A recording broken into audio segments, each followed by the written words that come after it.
So what are you reading for us? I'm going to be reading from this one, it's called A Song and a Snowflake. And I've picked this because the main male character in here is an Australian. So his name is Sinclair. He's from Melbourne and he's travelled to London because he wants to make his name as a cordial maker and to set up a tavern and step out on his own. So I wanted to sort of do something that was very much me, and that he's from down under as well. So yes. Awesome.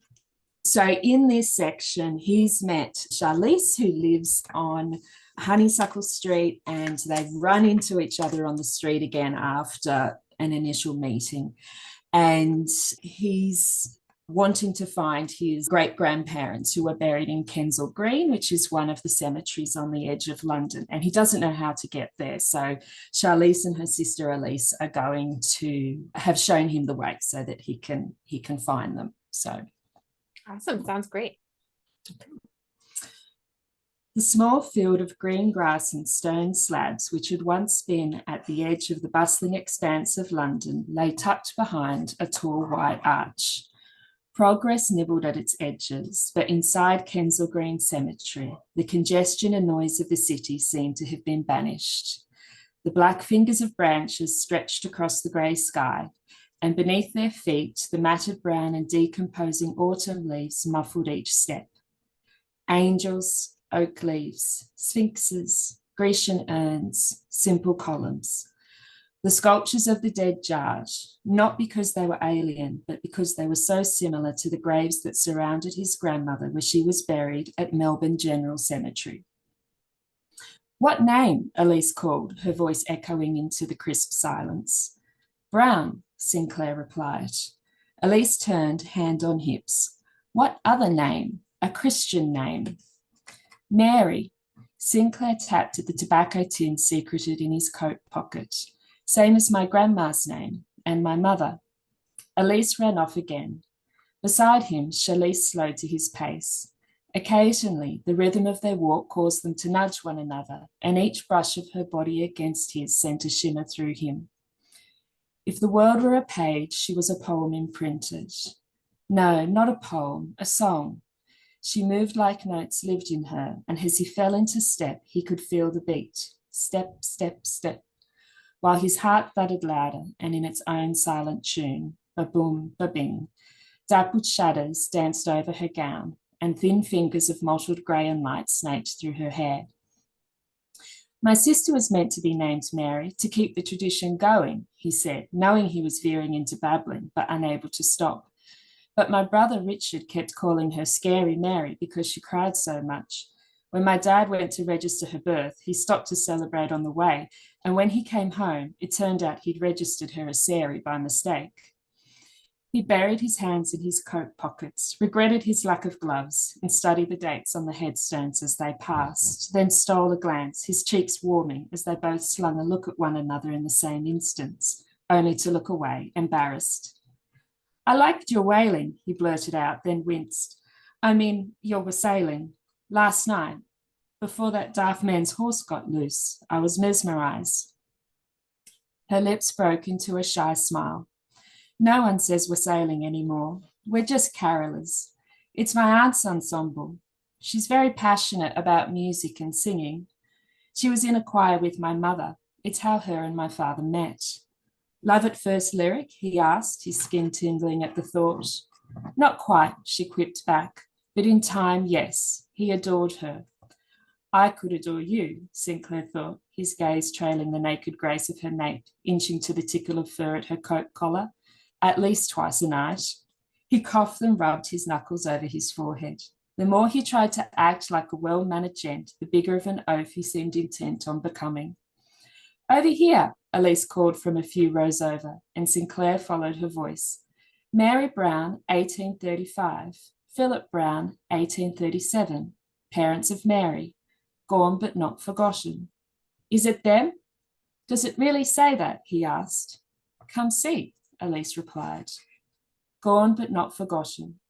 His mother had chosen the same line for his grandmother, complete with an English rose carved into the top of the headstone, almost identical to the design that stared back at him in this freezing English yard so very far from home. My grandmother was a convict, the words scratched out of him, as harsh as their history. She couldn't write, so she had the priest help her send letters home, but the only reply she ever got back was from the vicar, telling her they died and been buried here. She thought they'd forsaken her, but maybe, reading that stone, they didn't. He reached into his pocket and pulled out the tobacco tin, then pushed his nails against the tin lip and, fingers tensing, cracked the little container open. What beautiful hands he had, not soft or lithe from doing nothing more vexatious than holding a pen or a hand of cards, but firm hands built from work. Thin veins snaked over their back, a hard-worn nail flush against a slightly rough thumb, and while every inch of them spoke of effort and might, he held the tin like a child might raise up a favourite toy or a comforting blanket. Charlize couldn't help but lean closer, desperate to learn a little more of this man who was 3 parts hard as macadam and 1 part soft as flannel. My grandma's last words to me, he said, his voice an ache, before she slipped away. She made me promise I would one day bring a piece of her home. Nestled in the tin lay a delicate silver hook of grey hair tied with a thin blue ribbon. His finger grazed, barely touching it, his face distorting into a mix of pain spliced with love. It was the last thing she ever said. He squatted at the base of the grave and scratched at the ground, carving out a little cavity in the dark soil, his movements mechanical. Dirt caught along the sides of his fingers and beneath his nails. Charlize stripped her gloves, knelt beside him and clawed at the earth with him. Cold, almost frozen and rough with grit, the soil rubbed hard, refreshing in its rawness. How many holes had they dug to plant roses as children? How many weeds had they pulled from the garden?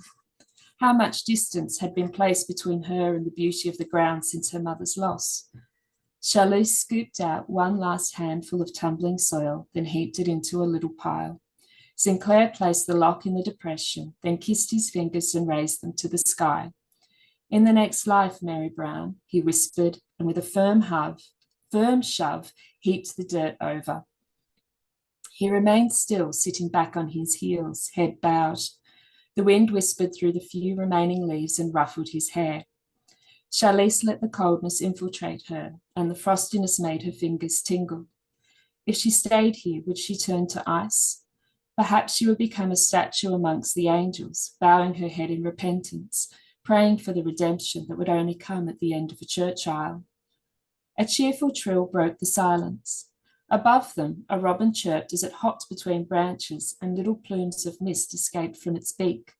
Another bird called back in reply, and the pair of redbreasts bounced between the naked branches before taking wing to the other side of the path. I think she's happy, Elise said, following the flight of the birds across the cemetery, a smile in her voice, even though it carried a weight beyond her years. Do you think that's your grandfather flying with her? Sinclair huffed a laugh as he stood and brushed the dirt from his palms. I doubt it. She didn't know him that well. Actually, I'm not sure she knew him at all. How could she not? We really should leave Mr. McIntyre to his mourning, Charlize interrupted her sister, trying to send her a message to hold her tongue. Realization lit Elise's expression. Sinclair shoved his hands into his pocket. It doesn't bother me. My grandmother's story, and my mother not having a father. Well, not one that gave her a name. Charlize's cheeks burned hot as she tried to find the right etiquette to cover a blunder like the one she had just made. How many books had she pored over? How many lessons from father to ensure she didn't stand out in a parlour once she entered society? Nothing she had learned covered what to do when someone wasn't embarrassed about such things, yet she had just told him he should be. An unconventional situation called for an unconventional answer. She stood, then held out her elbow. Why don't you escort us to the gates and tell us about her on the way? Strips of light crossed Charlize's skirt as they strolled, while Elise flitted along the path as light as one of the robins.